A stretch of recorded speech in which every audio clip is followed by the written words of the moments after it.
Hi guys, it's me again, Mami Lai, and welcome to my journey.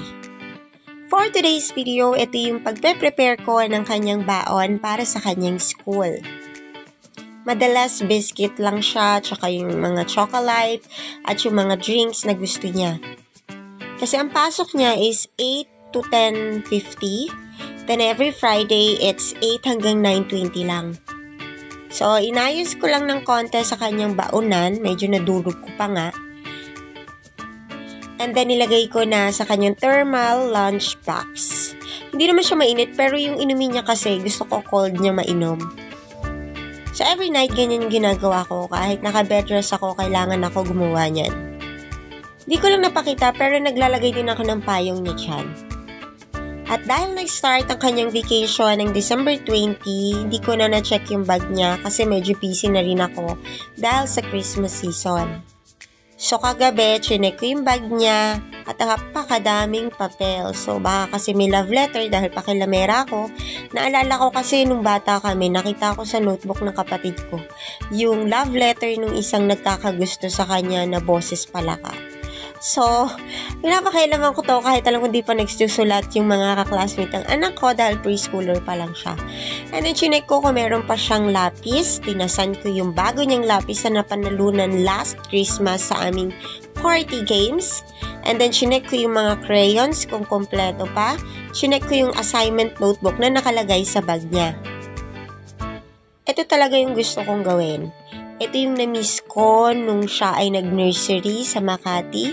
At talagang hindi ko nabibigay yung maraming time to prepare para sa mga gamit niya.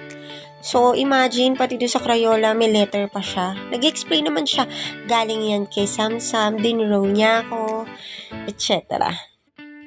At dahil nadisaba ng bakasyon, nakalimutan ko na kung ano yung mga subject every Monday, Tuesday, Wednesday. So, hinanap ko yung listahan. Meron siyang isang malaking bag kung saan dun ko nilalagay lahat ng mga papers, notebooks, and other materials niya na ginagamit sa school. Para dun ko lang siya hahanapin kapag kailangan ko. So, for Monday, ang schedule niya na meron ay values, reading, language. So, yun lang yung kinuha ko para ilagay dun sa kanyang maliit na bag. At syempre, chinek natin yung notebook. Kung may mga dapat akong i-refresh sa kanya para pagdating ng Monday or kinaumagahan, prepared yung brain cells niya. Kailangan sunod-sunod yan based sa kanyang schedule kasi medyo OC ang kanyang mother. As I said, medyo OC ako, so nilabas ko ulit at tinagdagan ko ng kanyang grade 1 paper. At syempre, pinagpantay-pantay ko.